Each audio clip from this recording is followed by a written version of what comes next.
Hi guys, hope you guys are enjoying the nice weather today. I'm outside in my backyard here, just getting some fresh air. So today I wanted to read another chapter of A Year in the Life of a Total and Complete Genius for you guys. So here we go.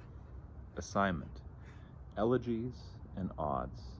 Write an elegy or an ode like the ones we studied in class. Your poem must be at least 3 stanzas long. Perhaps you would like to write a funny elegy, maybe about the death of your favorite pair of shoes, or an inspirational ode. Have fun with it. A quick review. An ode is a poem that compliments someone or something that inspires the poem. An elegy is a mournful or sad poem, usually written as a funeral song or a lament for the dead. Due October 14th. Elegy for Bobby Mack, a total made-up bully who was not based on any person in my real life, by Arthur Bean. Your father's football jacket that never fit you anyway lies empty on your floor. Since I doubt you put your clothes in the closet, what an embarrassing thing to die like Elvis did, but not to be famous. So it's not even cool. Your dreams of working the night shift at McDonald's were flushed down the toilet that night. I'm sure Tyler and Richie will miss you on the bus, but I will not, since I could smell you, and I sat 3 seats ahead of you. Never again will I be forced to listen to your dumb, stupid insults about my knitting and my looks, both of which are cool, by the way. Your voice, once louder and more obnoxious than 1,000 screaming chimps, will yell stupidities no more. The word breathes a sigh of relief. Arthur, please see me after class, Mrs. Whitehead. An Ode to Knitting, by Arthur Bean. Oh, the sounds of the needles, clicking and clacking away. They sound like a pair of beetles mating on a pile of hay. My sweater is particularly finished. There's only one arm left to do, but I've run out of wool that will match. Don't think that I feel diminished. I'll just sit and knit a few rows of blue and hope that my new fade will catch. Most people say that it's geeky that a boy who makes sweaters should quit, but that's when I say something cheeky. I'll tell you, it takes balls to knit. Arthur, this is much better use of your talents, a good use of humor and rhyming, a proper ode to your unique hobby, Mrs. Whitehead. October 15th. Dear RJ, today I was reading a book in class, but I don't really remember anything I read. This is for 2 reasons. One reason is because the book was dumb and seemed to involve cowboys and horses, which seem very outdated since no one is really a cowboy anymore. The second reason has to do with class. Mrs. Whitehead decided to pair us up with the creative writing contest. She said it would be good to have a second set of eyes for our work.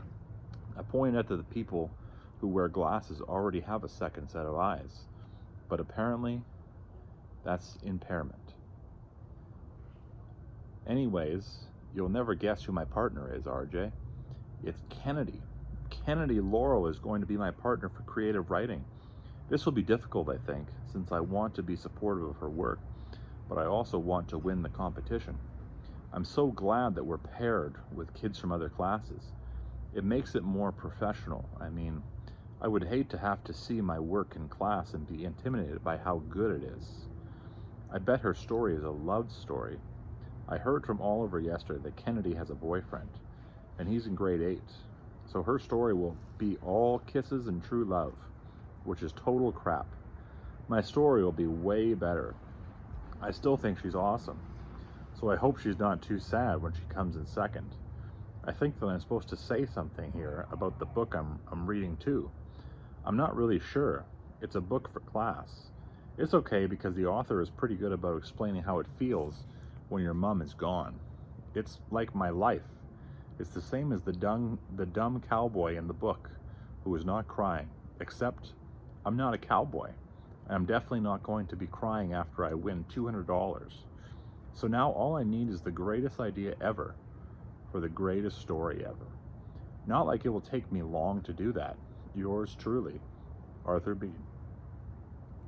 An email from Kennedy Laurel to Arthur Bean. Sent October 23rd, 9:21 a.m. Hi, Arthur. I'm really excited that you are my creative writing partner. Lol. I love writing stories, and it's going to be really fun sharing ideas with you. I didn't even know you liked writing. You should join the newspaper. We have a lot of fun reporting on stuff, and it's great practice for writing. So far, I think my story for the contest is going to be a vampire story. It'll be something about a guy who was locked in a mental institution because he sees vampires, and he keeps telling people they are coming for him. But people think he's crazy. Of course the vamps will be real. Lol. I'm not sure how it will end, but probably something glory. Do you have any ideas, Kennedy? From Arthur Bean to Kennedy Laurel. Dear Kennedy, I love you. From Arthur Bean to Kennedy Laurel. Sorry, Kennedy, I accidentally hit send before finishing the sentence. I mean to say I love your idea. I don't know how your story should end, but I will think about it. I will also join the newspaper with you. That sounds good. I'm not sure how much time I'll be able to spend on it since I was write a lot already. I plan on becoming a world-famous author, so I need to practice. I think my story will be an epic story. I've been thinking that maybe it'll be the story of a poor man who thinks he's a knight. He lives in a village and thinks the windmills and dragons, so he tries to kill them. It sounds funny, but it'll be very sad. He will think that a peasant in the next village is a princess for him to save. At the end, he will die of heartbreak. That's sort of the main storyline so far. Yours truly, Arthur Bean.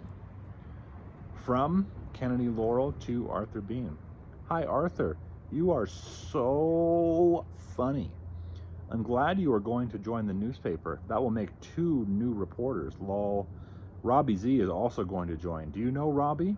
We are next door neighbors. Well, not quite, but he lives across the street and we've been playing baseball on the same team since T-ball. I know Robbie hates writing, but he always needs photographers and artists. Lol. Anyways, your story sounds pretty good, but I'm pretty sure that there's a famous story like that already. My parents took me to a play called Man of La Mancha, and it was kind of like the same as your story. Maybe you saw the same play, and forgot that you saw it. Lol. That happens to me all the time too. I bet you could change it though, and make it a new story.